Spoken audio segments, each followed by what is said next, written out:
Hello and welcome to the Tap Often podcast for episode 3. I'm your host, Alex, and with me, as always, is my beautiful and handsome co-host, BJ. BJ, how are you? Alex, I'm doing great. Thanks. This new mic, I'm feeling pretty good about myself. And the fact that you called me two complimentary things, plus this mic, I feel so good. So thank you. Thank you, sir. You're welcome. Now, BJ, today is a special type of episode. Why don't you tell everybody why it's so special? Yeah, man. So it's super special because we have an amazing friend and guest today. It is Jen Zanotti-Ferrari. And if you are around the Chi-Town, Chicago area and Northern Virginia, DMV, Tacoma area in DC, she has gyms in both places. Couple awesome facts about Jen is I was fortunate enough to work with her, and she helped change my life, especially from a nutrition and a mindset perspective. So she has her own business in that area, but she also co-owns two gyms with her husband Jay. Jay is a capital guy who we were on the mats together 20 years ago, somewhere around there. I quit and came back to jiu-jitsu. Jay did not quit and continued to wreak havoc as a former college football player and savage wrestler. So Jay is a wonderful guy. Fortunately, he married a wonderful woman, and thus our paths have crossed. Jen is a Pans no-gi champion, right? No-gi. Yeah. And also a two-time Masters World silver medalist, two-time Pans silver medalist, a no-gi World's bronze medalist. Yeah. That, yeah, Yeah. there's so many accomplishments, it's hard to keep track at this point. Yeah. Yeah. So Jen's an amazing person, and the reason why we have Jen on is because there's so many things going around in the jiu-jitsu world about women and their them navigating their paths in the jiu-jitsu world. And I couldn't think of a better person to have on. Jen's experienced in so many ways, from both a emotional, mental performance area. She owns gyms. She's trained at a lot of gyms, so she has a lot of expertise in this area. So it's going to be, we really want to hear from her about what it is like to be a woman and how to navigate the jiu-jitsu world with everything that's really been going on. So with that said, Jen, love you. Super stoked that you're here. And thank you for being the leader that you are. Oh, well, love you. And thank you so much for having me. And I love that it's episode number 3 because 3 is like my magic number. So awesome. Look at that. I love it. Thanks. We like magic. Yeah. Yeah. But thank you for the kind words. Sure appreciate it. Grateful for you, having you in my life. So, thanks. But yeah, that's, there's a lot of craziness kind of going on, in the jiu-jitsu world and just world in general, I guess. But I always feel like I was really fortunate to come from a really good environment with my coach, Jeff Derafin, in the jiu-jitsu community where I always felt super comfortable and supported and just had a great role model and had great peers and training partners. Although I was pretty much back then, I mean, I've been training for about 14 years, was really like the only female. There were a couple other females that would come into the gym from time to time, but nobody like that was there. Like I was like there all the time. I just fell in love with jiu-jitsu as soon as I started training. So, once I became a blue belt, I wanted to start teaching. Teaching kind of became my passion. And, Jeff was like, yeah, absolutely, totally supported it. And I had really great training partners and teammates who were male who supported me in that endeavor of wanting to bring in more women to the gym, like kids, just making it more like, friendly and a safe environment. And they supported and basically, helped me in any way that I needed to make that happen. So, I was so fortunate to have that experience and be able to, start a women's program for other women to be able to feel comfortable coming into the gym. As we know, for anybody, it's very intimidating to walk into a martial arts gym, MMA gym, right, a jiu-jitsu gym. So I wanted to create that safe space for people to come in and train way back when there weren't as many women, in the sport as there are now. Absolutely. Yeah, it's definitely an intimidating place. Alex, though, wasn't intimidated when he came in. That was very clear. But then after he rolled with us, he became very intimidated. Uh, So I would like to add I've started and stopped jujitsu about a dozen times. So by the time I got to Lorton, I was a seasoned vet already. And then I was humbled once again. But you talked about creating a welcoming culture at your gyms. Is there anything specific you want to highlight that you do at your gym to make it welcoming to women? Yeah, so I think, my husband Jay and I both came from these environments that were pretty like laid back and supportive, I would say. And, you know, we're from the Midwest. I think it's funny. Even though he had a gym and it was in the DMV area for 25 years, and, we filmed the Tacoma out there, he had that 16 years. Um, I think we just kind of bring that kind of laid back, casual like attitude. But we, we really wanted to just welcome everybody. And our mantra is pretty much good vibes, good people, good training. So while we want to be welcoming and create that environment where anyone can come in and train all levels, right? Try out classes. We're also very diligent in wanting to be there for people if they, need to talk, if they feel like, there's something happened that they're uncomfortable with.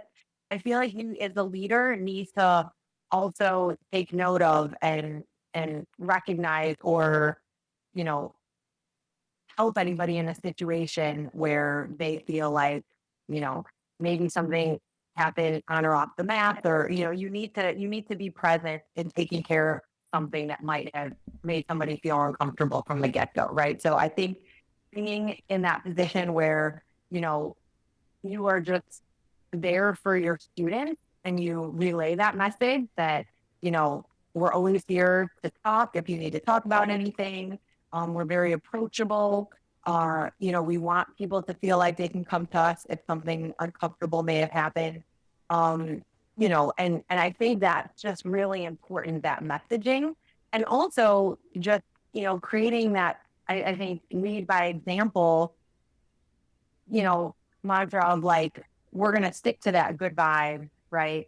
And we don't want any negativity. We don't want any like drama. We don't stand for a lot of that. Of course, there can be, not every gym's perfect, right? And I don't want to say our gym is perfect, but it's very important to start cutting that stuff out kind of right away if you said any of that. Or if somebody comes in the door that just may not be a good fit or is causing problems or creating problems. I think usually those people weed themselves out. We haven't really had to tell too many people to leave the gym, which I think is kind of a good thing. There have been a couple exceptions, but we've kind of taken care of that stuff right away. Like I said, if a problem ever arose. But I think, you know, just bringing in that community and having those good people there, creating that safe environment, having coaches that you trust, and feel like are a good role model and good leaders in your gym, like all of that is super important. So it's not just us. We're not, we have a great team of coaches. And I think really making sure, that you're putting the right people in charge of leadership roles is another important thing. yeah, for sure. And that I really connect with that too, because as a leader, it can be so difficult because you need to rely on people to Yeah. that have a vision, that have a mission, but they also need to meld with your vision and your mission, right? So, like, what are Absolutely. some things you look for in a coach? Like, where do you like in terms of their development to make sure they're on track and they're doing the right things? Especially, I mean, we do a lot of farming, right? Like, as Mhm. coaches, like Yeah, farming our own system from sure. underneath. But like, what are some things you really look for in a coach? I guess we could go two directions. Like, what do you look for in a coach in terms of strengths?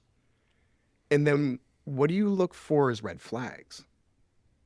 Yeah, I think, you know, with coaching, it's important, and this might be going kind of on a little bit of a tangent here, but of course you want That's to see okay. people maybe, yeah, who have like great accolades, right? This you referenced a post that I put out on social media recently, kind of about everything going on in the jiu-jitsu community.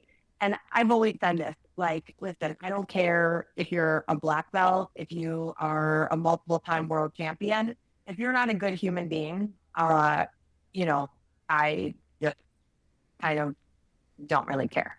Like you're not, I just don't have that respect for you, right? You need to be a good human. That doesn't mean you're a good human just because, right, you are, multiple time champion or a black belt. And I think just in people's attitude and energy, you can tell if they're going to be a good coach, like what kind, if they're humble, right? I really think that's something that's important.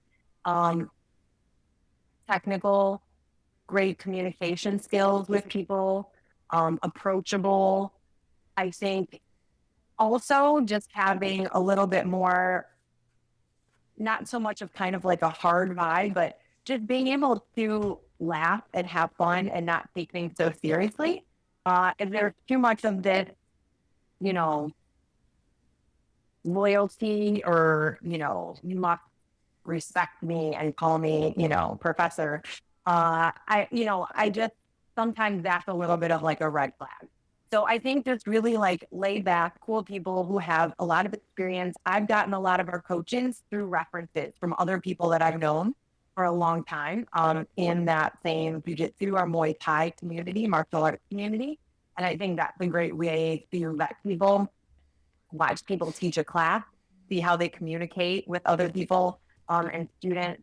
You know, we have cameras in our gyms too, just because we want to make sure everything is like okay. Especially when you have, kids, women, men, like everybody there taking classes. We want to just make sure like things are very transparent and we could catch any red flags if we needed to. But I think you just have to go off kind of like a feeling. That's how we always have. I mean, Jay and I think have been very fortunate and lucky to just have really great people come in and coach. We have had to get rid of a couple of people in the past. Jay probably more so years ago, but if there's any disrespect to other coaches, talking negatively about coaches or people in front of students or a class is a big, red flag. Of course, if there's any, you know, uh, negative comments to students or, maybe inappropriate behavior, that's, I mean, obviously out the door right away.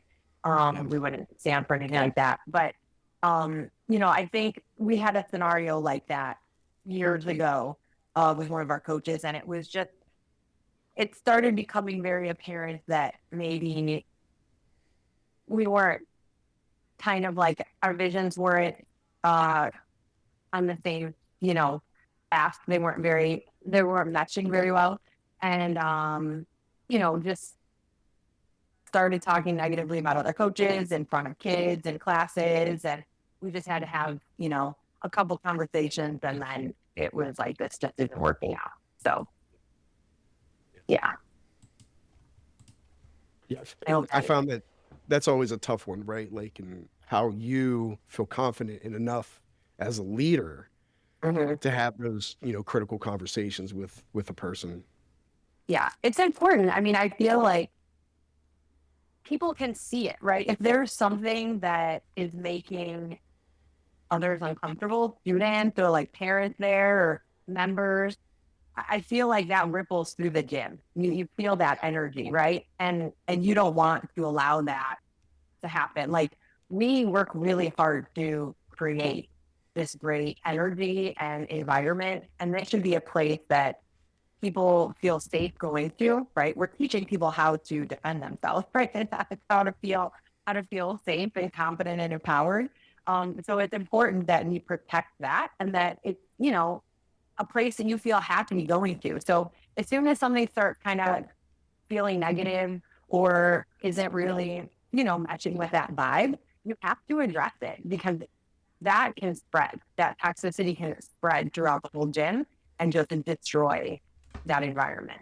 So it's really important to address things right away. And like I said from the beginning, making it known that you are approachable as leaders, as coaches, and not just the owners, but other coaches. Like people should feel comfortable approaching and going to them if they feel like they can just talk about something. And like I said, a lot of times it might be on or off the mat. It might not have something to do with the gym, but being in that role, people are going to come to you and talk to you about things. And you want people to feel comfortable being able to do that. So, I think that's important. Do you have any formal rules or conversations with your coaches about possible relationships with their students? So we haven't, we've had meetings with our coaches and talked about that. Just kind of fine lines and boundaries and, things that are appropriate or not appropriate. I feel like we haven't, fortunately, knock on wood, haven't had to deal with that too much. That hasn't really been an issue, thankfully. Like I said, there were a couple coaches in the past. Jay Morthos had to kind of deal with that years and years ago, where there was some, negative, inappropriate behavior, and they had to, get rid of somebody right away. But I think it's important for coaches to know the community you're trying to create and what's appropriate and what's not appropriate in your gym. Yeah, sure. I feel like a lot of people who maybe haven't been in a position of power before don't always realize that the people you're training and helping, they tend to be nicer to you than maybe a normal person because you're helping them, or they also see you as a way to advance in some way. And I think that it's really easy to misinterpret someone laughing at a joke as flirting, and the coach isn't always cognizant that that's what's happening. And on the other side, I think also students need to be aware of, like, is this person giving me more attention than everyone else? Do you have any tips for students to be like what to look out for a potential issue with a coach? Yeah, I think, we're all human, right? And, I don't want to say that.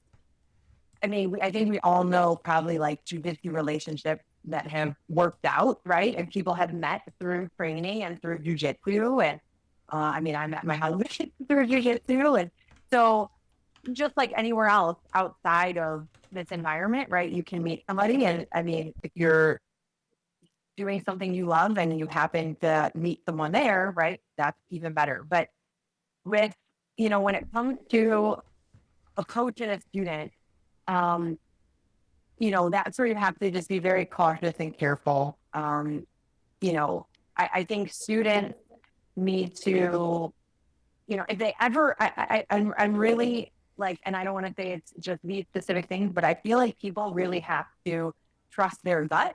And if they get like any kind of weird feeling, listen to that, right? Trust yourself. And if you feel something that is uncomfortable, and maybe to you feel like, oh, but that wasn't a big deal, or like we can easily brush things off, right? I think you have to really just say, no, you know what? Let me talk to my coach about this, or another coach, or the owner, right? And just bring this up. Like I, as an owner, and coach would want to know if somebody felt uncomfortable in any way, so that I could address that right away. So I'm telling people out there, if you ever feel like, something misinterpreted or not, like I always want to know about it, right? So I think students should know, like, you should feel comfortable to trust yourself and go to your coach or owner or somebody that a leader at the gym you're at, and be able to talk to them, or another student, right? Or somebody that you feel like you have a good relationship with at the gym where you can get support. I think that's just really, very important. But any behavior, if somebody touches you the wrong way, right? Or is, sending you messages outside of class, maybe on social media or texting you.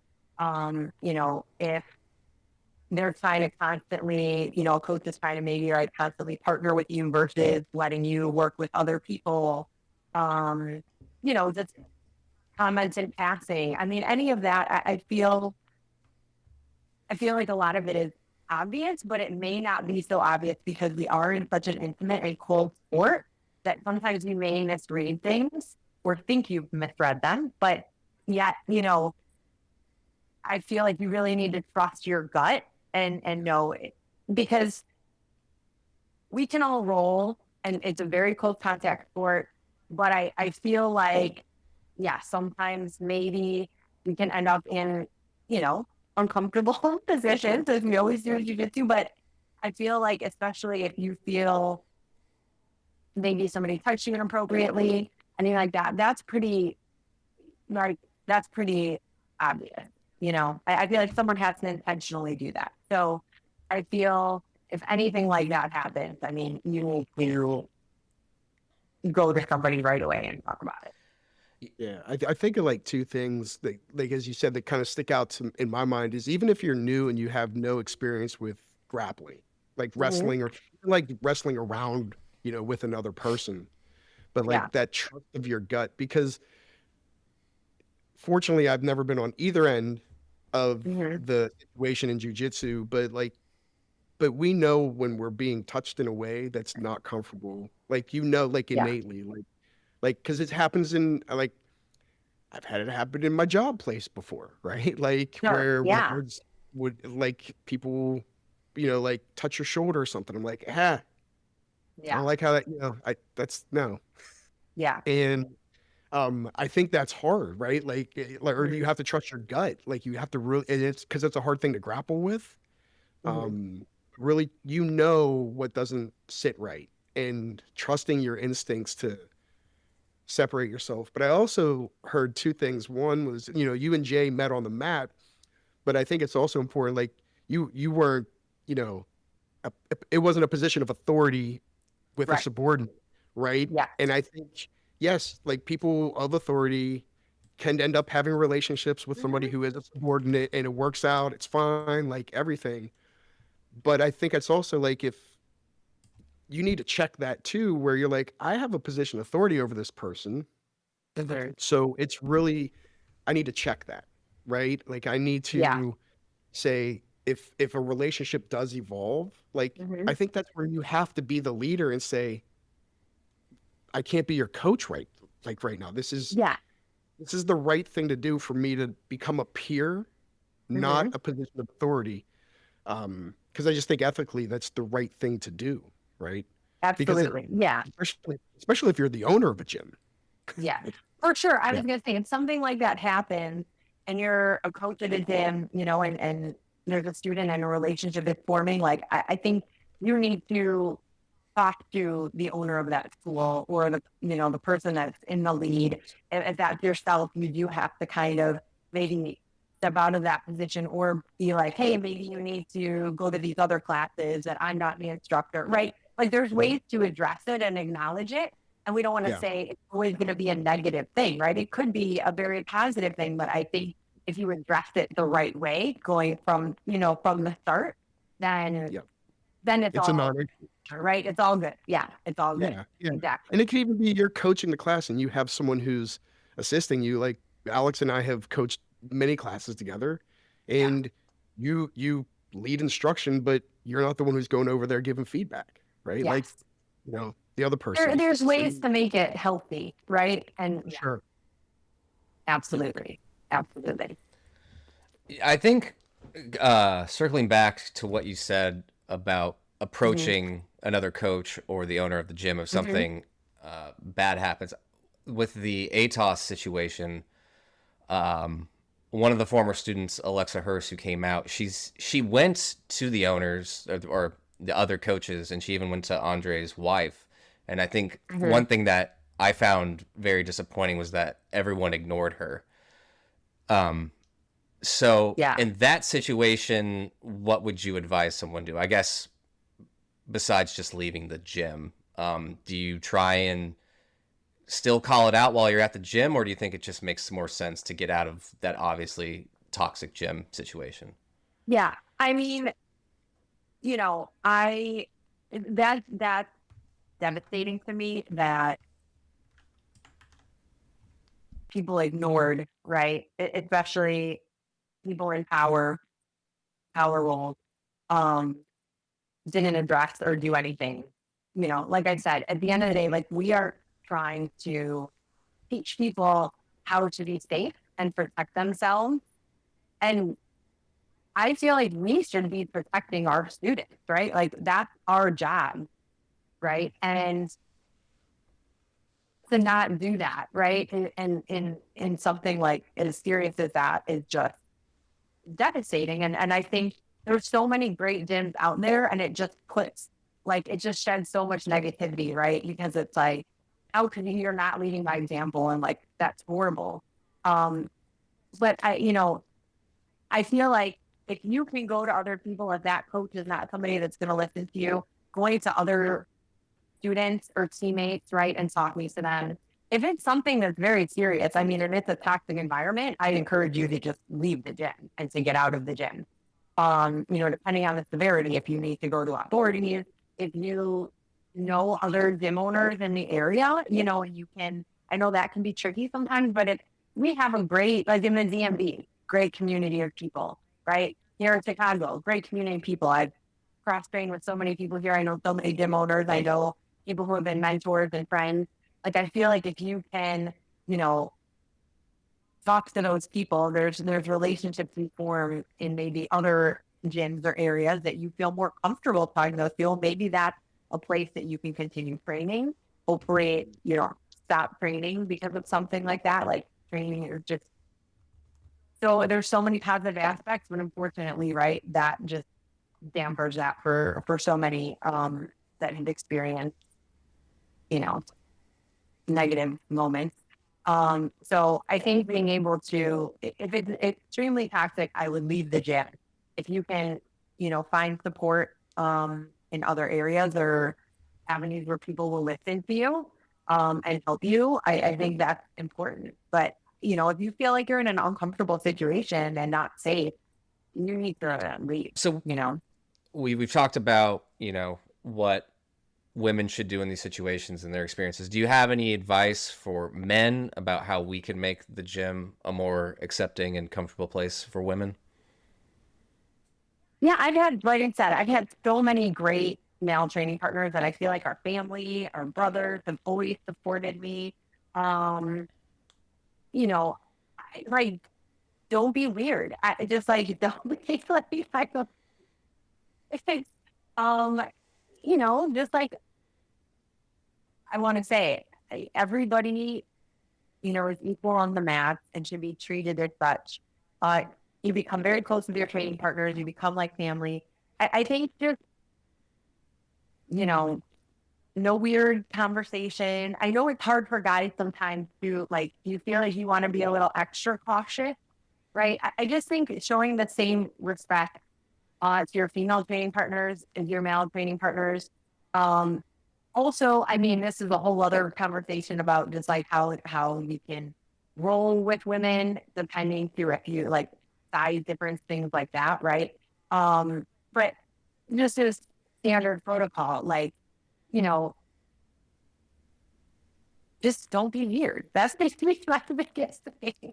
I mean, just not be inappropriate. I mean, just like you would with your guy training partners, your female training partners, right? You're not going to touch people inappropriately. You're not going to like whisper in their ear and talk to them like weird or try to make like, comments or flirt, things like that. Like, just none of that is acceptable, I think right? too, like in being in control, right? Like is like, Yeah, I mean, because there's times where you're gonna brush up against, like your hand's gonna go somewhere, right? Like if you're in their guard, and like sure. retract your hand, like and apologize, Or like, like sorry, I'm we both, sorry. I mean, Yeah, yeah. yeah, With anybody. like If it's women going with women, and then I mean, it happens, right? Because of sure, the nature of our sport. So it's like addressing it or like, oh my God, sorry, or just pulling your hand away right away. Like, and apologize. Like yeah, apologize can never hurt, right? And then right. don't do it again, because you should be in enough control especially if Yeah. you're a man and you're rolling with a smaller woman, Mhm. you should have enough control to know where you're going, right? And where Absolutely. this could end up. Yeah. And this is where too you're probably going to be in like different positions, maybe like start working on defenses or being more technical, right? Like instead of just trying to smash somebody who's 100, 150 pounds smaller than you, all of that. That's different kind of etiquette, as I said. That's a different topic, but just being respectful, right? I mean, I think that's really what it comes down to at the end of the day. Just be a good person, be respectful, be kind. Yeah, approach everyone as training partners and not potential sex partners to start. Yes. Yeah. Yeah. Yeah. Exactly. Exactly. All right. Well, I think that is going to be our time for this episode. But before we sign off, do you want to plug either of your gyms for our lovely listeners? Oh, yes. Thank you. You guys can follow me on Instagram at True Style. Oh, at Team True Style. It's True Style Jiu-Jitsu and Fitness in Highland Park, Illinois. And then at Team Tacoma is our gym in Tacoma Park, Maryland. So we'd love to see you at either. Come visit. We're doing our big grand opening celebration March 7th here in Highland Park, Illinois, the Chicagoland area. So got a lot of our Tacoma peeps coming out. It's going to be super fun. Awesome. Well, thank you for being on the show. Thank you guys so much. Yeah, I was gonna say, we're up on a hard timeline for tonight. But like, gosh, we'd love to have you back, and maybe with Jay too, and we can talk John Coltrane and health. That'd be awesome. Anytime, let us know. Oh, for sure. Thank you so much for being here. Of course, thank you guys. I hope this was helpful, and I think it's an important conversation to have, and just important to be talking about these things. I think that's how you really create a good environment. Is to not be afraid to talk about the hard things, and just be there for people. Like I said, we got to protect our students and training partners. So. Alrighty. Absolutely. Well, that will be do it for our episode this week. My name is Alex. Your name is. Who cares? Oh, I was sorry. That's exactly how it should happen. Because the endings are always a disaster.